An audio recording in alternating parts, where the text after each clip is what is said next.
Bonjour et bienvenue dans Comme une planète Hauts-de-France, votre magazine dédié à l'actualité écologique de la région.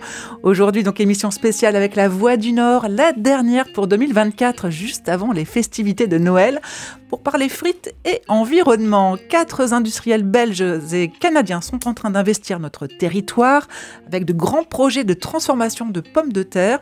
Objectif, fabriquer toujours plus de frites surgelées pour l'exportation, mais à quel prix social et environnemental?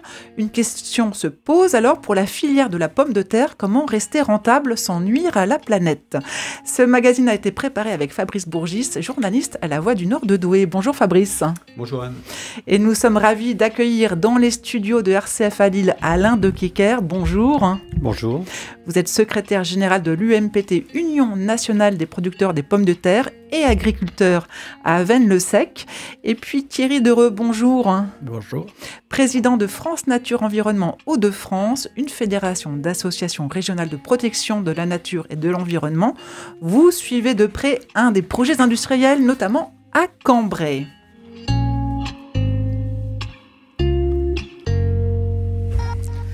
Alors la région est la première en France d'abord en matière de production de pommes de terre avec 64% de la production nationale. Elle est autosuffisante et fournit déjà le marché à l'export. Avant de commencer nos échanges, Fabrice Bourgis, présentez-nous d'abord le contexte mondial de ce marché de la pomme de terre qui pousse les industriels étrangers à venir convoiter les terres des Hauts-de-France. Alors, selon une étude du CERESCO, cabinet conseil agricole, la consommation mondiale de pommes de terre va augmenter de 5% d'ici 2030 encore, continue d'augmenter. Et tout particulièrement celle des produits transformés comme les frites surgelées. Cette tendance pousse les industriels à investir. Et les terres fertiles des Hauts-de-France en sont la parfaite illustration. 3 nouvelles usines belges de transformation de pommes de terre sont en train de se développer, à Péronne, Cambrai et Dunkerque, Ecofrost, Agristo et Clairbout. Sans compter les investissements à venir de l'entreprise canadienne McCain, déjà installée dans le bassin minier notamment. Conséquence, la surface de culture de la tubercule devrait s'étendre sur près de 40 000 hectares supplémentaires d'ici 2030, soit 30% en plus. Si cette perspective lucrative est vue d'un bon œil par une partie de la profession agricole, celle-ci n'en demeure pas moins dans l'expectative. Produire la patate, ça coûte en effet très cher. Et avec le changement climatique en cours, la prise de risque n'est pas anodine non plus. Et ce, d'autant plus que la production de pommes de terre n'est pas sans impact sur la ressource en eau et sur la biodiversité. Quel regard la profession porte-t-elle sur ces investissements industriels pour elle et le territoire? Comment ce développement peut-il être compatible avec la préservation de l'environnement? Les questions sont posées, le débat peut commencer. Merci Fabrice. Alors Alain Dekeker. Alors d'abord, quel regard porte l'Union nationale des producteurs de pommes de terre sur ces projets d'usines de transformation de pommes de terre qui s'installent dans notre région des Hauts-de-France? Alors, on va dire un regard plutôt positif. Disons que pendant des années, on a regardé le développement de l'industrie de la transformation de la pomme de terre en Belgique et on va dire le faible développement de la transformation en France.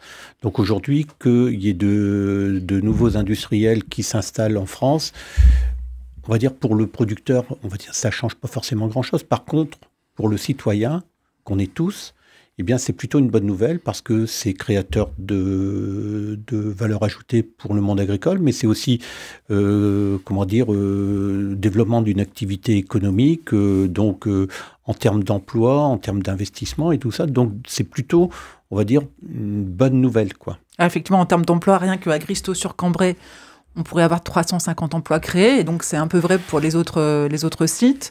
Vous parliez d'une bonne nouvelle en termes de valeur ajoutée. C'est vrai que pour les producteurs de pommes de terre, c'est assez lucratif finalement ce marché, dès lors qu'ils travaillent avec ces industriels de la transformation.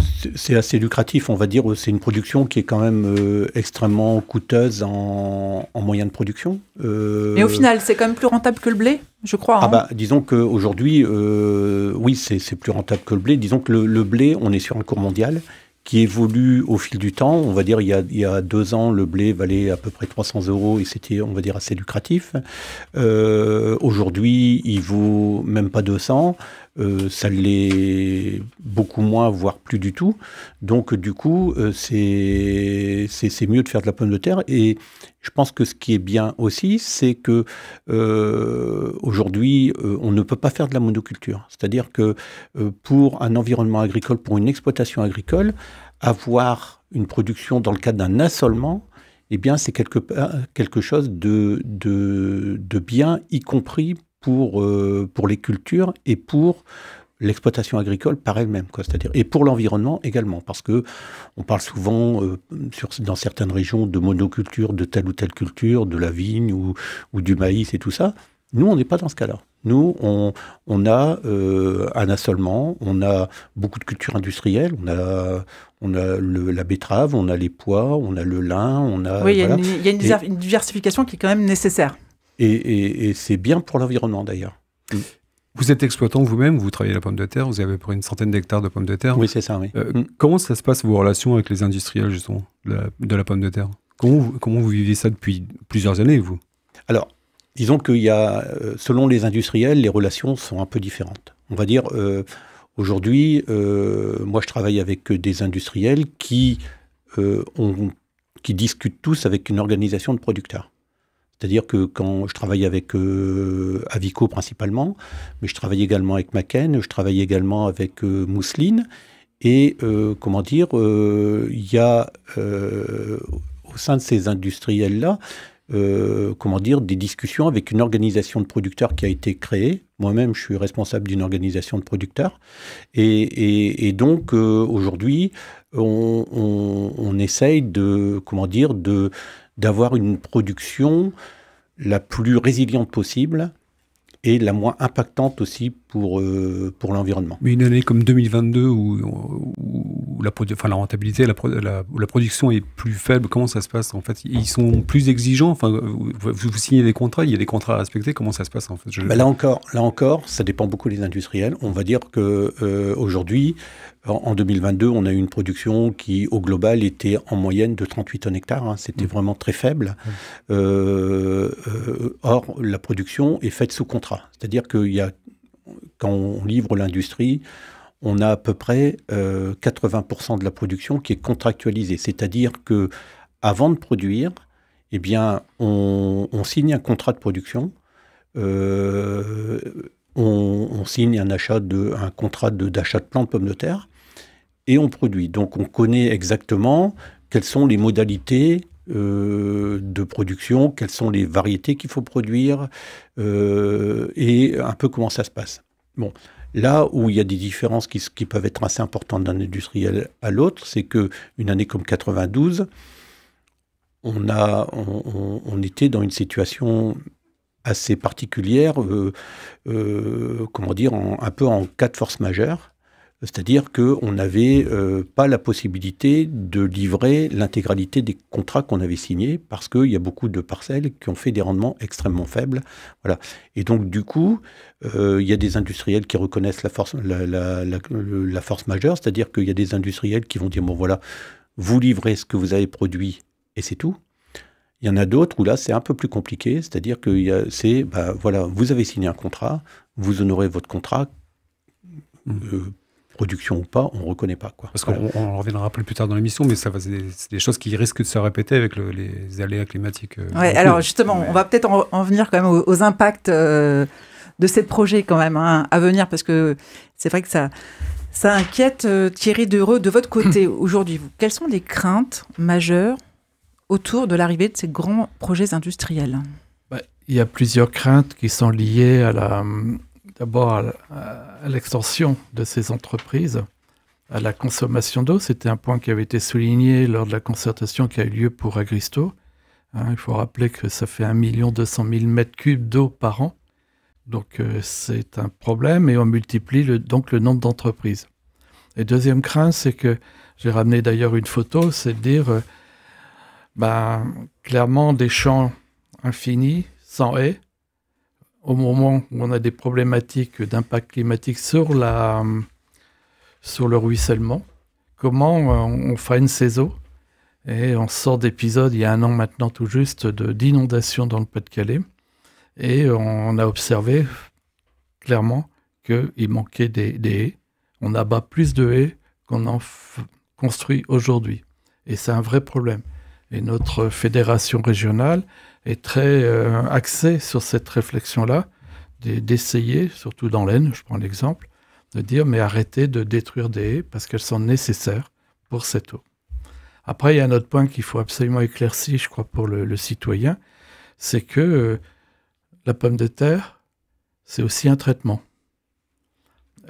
En termes de phytosanitaire, quelles sont les conséquences des traitements? Je sais qu'à un moment donné, il y avait plus d'une dizaine de traitements par an. Là, on me dit qu'on sera à 5, mais c'est toujours important en termes de traitement. Est-ce qu'il n'y a pas d'autres solutions pour traiter? Je prends un autre exemple, c'est que Clairbout, qui est là-bas à Saint-Georges-de-Lahat, où les conditions d'ailleurs de travail sont remarquablement insuffisantes, il y a des problèmes. On avait alerté le préfet en disant qu'il se passait des choses sur le turnover d'ailleurs, sur Clairbout là-bas, et aussi sur des problématiques de production, d'utilisation de ces phytosanitaires. Pour être très clair, il y a un recours qui est pendant actuellement au tribunal administratif sur ce dossier-là. Donc c'est tout un ensemble qui nous inquiète. On n'est pas contre la production de pommes de terre. Chacun d'entre nous consomme des frites quelque part ou des chips. Mais en même temps, quelles sont les précautions qui vont être mises en place? Parce que dans les documents que j'ai pu retrouver, c'est que vous avez un appel à trouver 30 000 hectares minimum de terre pour continuer la production, pour répondre aux exigences internationales, je veux dire, d'exportation. Mais est-ce que ça ne se fait pas au détriment des impacts environnementaux sur le territoire? Il y a aussi il y a d'autres aspects. Après, on donnera la parole, bien sûr, à Alain de Kecker. Hein. Il y a le travail du sol aussi, qui est pas simple. Voilà. Je ne sais pas si Thierry Dereux, vous voulez développer ce point-là? Oui, l'épuisement des sols, on sait très bien. Moi, je suis la filière lin. Je connais M. Van Robert, par exemple, là-bas, près de Stanford. Donc, il y a vraiment cette réflexion. Comment vous parlez tout à l'heure d'un assolement qui serait fait au bout de 5 ans en moyenne, parce que les terres ne s'épuisent pas. Est-ce que d'ailleurs, on avait constaté lors des inondations que le ruissellement avait complètement, détruit les terres, la superficie des terres, parce que l'argile était partie dans les waterings et avait sédimenté dans le fond des waterings, qui était aussi une des causes, des inondations, mais pas que celle-là d'ailleurs. Donc il y a vraiment cette réflexion globale, pour être très clair, et on suit ça de très près, de voir comment on réduit ces impacts environnementaux face à des enjeux pour vous très importants de développement. Chacun, Agristo, c'est 300 000 tonnes. McCain est en train de doubler sa production. Ecofrost, idem. Chaque opérateur est en train d'augmenter sa production avec effectivement un besoin de plus en plus important de pommes de terre. Et après, je veux dire, on envoie tout en export. Alors, vous êtes toujours sur RCF Hauts-de-France dans votre magazine Commune Planète pour parler des impacts écologiques des grands projets industriels de transformation de la pomme de terre dans notre région, avec Fabrice Bourgis de la Voix du Nord et nos deux invités, Alain de Kecker, secrétaire général de l'Union nationale des producteurs de pommes de terre, et Thierry Dereux, président de France Nature Environnement Hauts-de-France. Fabrice Bourgis, on va peut-être donner la parole à Alain de Kecker. Est-ce que vous entendez ces craintes? Est-ce que vous les comprenez, ces craintes que la population peut avoir, quoi? Alors, une chose est sûre, c'est que la production de pommes de terre, mais comme toutes les productions, a un impact, c'est une production qui est exigeante en produits phytosanitaires, vous l'avez remarqué. C'est une production qui est, qui doit se faire si possible, dans des limons profonds. Donc, c'est une culture de printemps où le travail du sol est nécessaire. C'est-à-dire que du blé, par exemple, on peut le faire sans gros travail du sol. C'est pas le vrai pour la pomme de terre, mais c'est pas non plus vrai pour les légumes, pas non plus vrai pour la betterave. Donc c'est une plante à racines. C'est-à-dire que les tubercules poussent en terre. Donc il faut avoir des conditions de sol qui soient favorables au développement des tubercules. Et il faut les récolter. Donc c'est vrai que c'est une culture qui est impactante. Maintenant, ce qu'il faut savoir, c'est qu'il y a un mouvement qui est en train de se créer et qui se développe de plus en plus. On parle de plus en plus pour la pomme de terre de l'agriculture de conservation des sols. En anglais, c'est ce qu'ils appellent l'agriculture régénérative. Voilà. Il y a un vrai mouvement qui est en train de se créer, en particulier en pommes de terre et plus que dans les autres productions. Pourquoi ? Parce que justement, comme c'est une culture qui est impactante, de plus en plus les industriels et les producteurs essayent de réfléchir à comment diminuer l'impact de cette culture. Alors, des exemples concrets, en fait. Alors, par exemple... Pour pallier, en fait, tous les problèmes évoqués. Alors, tout à l'heure, par exemple, vous parliez qu'on détruisait plus de haies qu'on en créait. Je pense que c'est faux. Aujourd'hui, de plus en plus d'agriculteurs entourent leurs champs de haies. Mmh. Et il faudrait regarder un petit peu les chiffres de l'agriculture. Et même les agriculteurs qui sont engagés dans une culture intensive ? Moi, par exemple, au niveau de l'exploitation, on a installé 4 km de haies. Et c'est en cours, c'est pas fini. On va continuer à en installer parce que je pense que c'est bon pour la biodiversité et tout ça. Aujourd'hui, sur l'exploitation, on ne laboure plus. C'est-à-dire qu'on met des couverts. Après la moisson, on sème des cultures intermédiaires qu'on appelle des couverts, diversifiés, pour qu'on a le sol couvert le plus longtemps possible et qu'on soit sur un sol nu le plus rarement possible. Et donc il se régénère en fait. Alors voilà, le sol se régénère, c'est-à-dire qu'on essaye de développer la biodiversité à l'intérieur du sol pour que justement on a un sol qui se régénère plus. On essaye de mettre des couverts et donc ça a un impact positif sur notamment l'empreinte carbone parce que quand on stocke de la matière organique dans le sol, en fin de compte, qu'est-ce qu'on stocke ? On stocke du carbone. Et donc, il y a tout un mouvement qui est en train de se créer. Alors, il y a une initiative, par exemple, qui dans les Hauts-de-France, qui se développe, qui s'appelle Covalo. Covalo, c'est une initiative publique-privée avec l'agence de l'eau, avec une structure qui s'appelle PADV, et avec quasiment beaucoup d'industriels et beaucoup de négociants qui rejoignent cette initiative et qui a pour objectif quelque part d'améliorer la vie du sol, mais aussi de diminuer l'empreinte carbone de la pomme de terre, quoi. Et je trouve que là où c'est plus vrai que dans d'autres productions, c'est que comme c'est une production qui est impactante, du coup, la profession agricole essaye d'être beaucoup plus...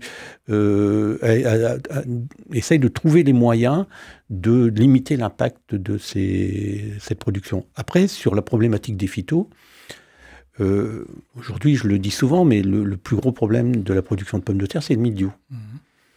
Si on a eu Kennedy qui a été président des États-Unis, quelque part, c'est à cause du mildiou. Alors, Alain Thierry Dereux, face à ces propositions-là d'Alain de Kecker, comment vous réagissez ? On ne peut que réagir positivement, simplement avec l'extension des surfaces, etc. Comment on dit déjà tout à l'heure que faire de la pomme de terre, ça coûte cher. Est-ce que l'agriculteur est apte à recevoir tout cela ? Deuxième temps, nous, sur l'Aisne, on a fait une analyse des haies, c'est pour vous répondre. On a quand même constaté qu'il y avait pas mal de destruction de haies, et d'ailleurs, on est très alerte sur le sujet. J'en profite, je me permets pour rebondir. Justement, il y a une problématique de haies, justement, dans l'Avesnois notamment. Oui. Et a priori, ce sont des agriculteurs belges qui viendraient, en tout cas dans l'Avesnois, détruire des haies et retourner des prairies. Bon, c'est un constat que vous faites, ça ? La première problématique de l'Avesnois, liée ou pas à la destruction des haies, c'est la diminution de l'élevage. C'est-à-dire qu'aujourd'hui, s'il y a des retournements de prairies, c'est parce qu'il y a de moins en moins d'élevage.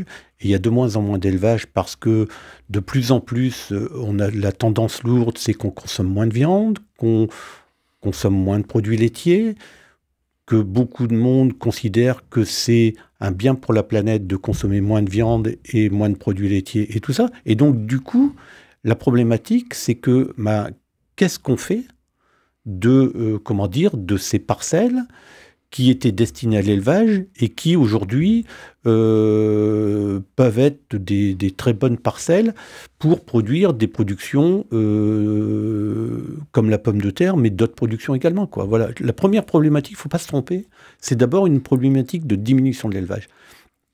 Donc après, sur le retournement des haies, moi, personnellement, je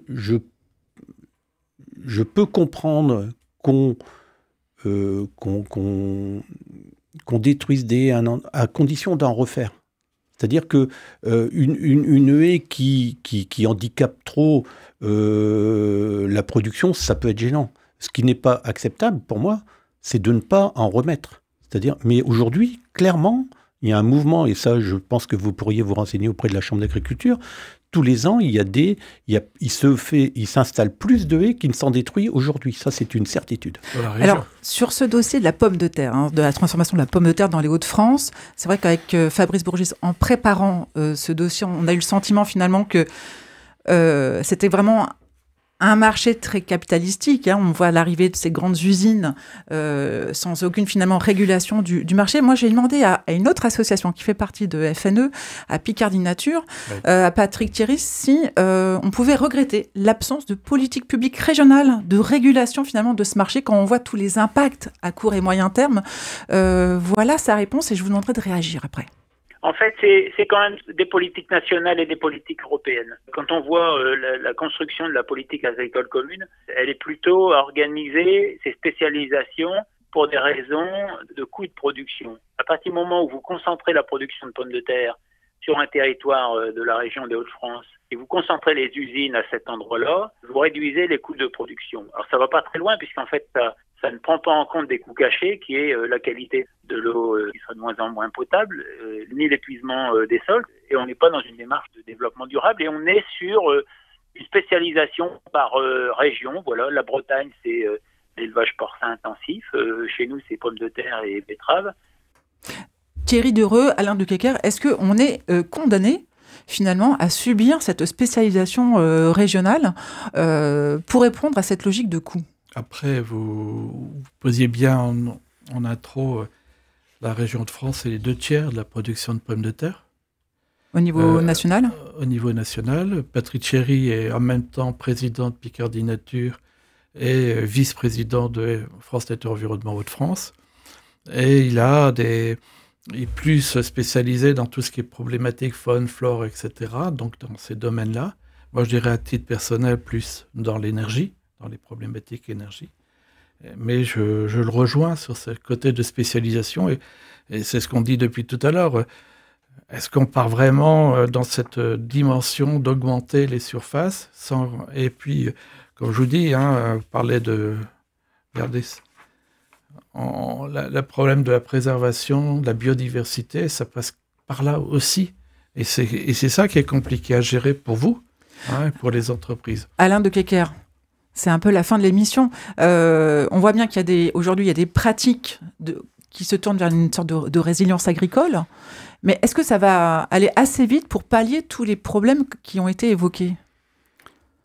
Alors, aujourd'hui, les clients des industriels sont très demandeurs. Et c'est, et c'est par ça, qu'on va y arriver. C'est-à-dire qu'aujourd'hui, si, tous les clients des industriels qui s'appellent McDo, sont très attachés à ce qu'on ait une production la plus durable possible. Aujourd'hui, toutes les industries et beaucoup d'exploitations agricoles sont engagées dans des démarches qu'on appelle RSE. C'est-à-dire c'est une responsabilité sociale des entreprises avec dans la problématique RSE, un volet social, mais un volet environnemental très vite, important. Parce qu'on va devoir raccrocher. donc, du coup, moi, je suis très optimiste sur le fait qu'on va de plus en plus produire autrement. C'est vrai que les effets néfastes de la production, je ne dis pas qu'il faut les prendre au passé, mais en tout cas, il faut vraiment considérer qu'il y a un mouvement qui est en train de se créer, plus en pommes de terre que dans les autres productions, et qui tient compte beaucoup de l'impact sur l'environnement. Eh bien, merci beaucoup. Merci, c'était passionnant. Je rappelle, c'est la fin de notre émission sur les enjeux de la filière de la pomme de terre dans notre région. Comment rester rentable sans nuire à la planète. Un grand merci à Thierry Dereux, président de France Nature Environnement Hauts-de-France. Et merci à Alain Dekecker, secrétaire général de l'Union nationale des producteurs de pommes de terre. Vos éclairages nous ont permis de mieux cerner combien la culture intensive de la pomme de terre dans les Hauts-de-France est un moteur économique important, même si ses impacts environnementaux et sociaux exigent une gestion plus durable pour garantir la pérennité de cette filière.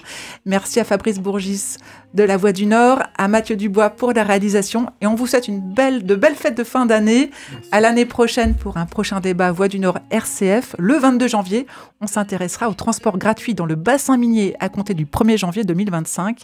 Est-ce vraiment efficace pour réduire la place de la voiture ? À très bientôt.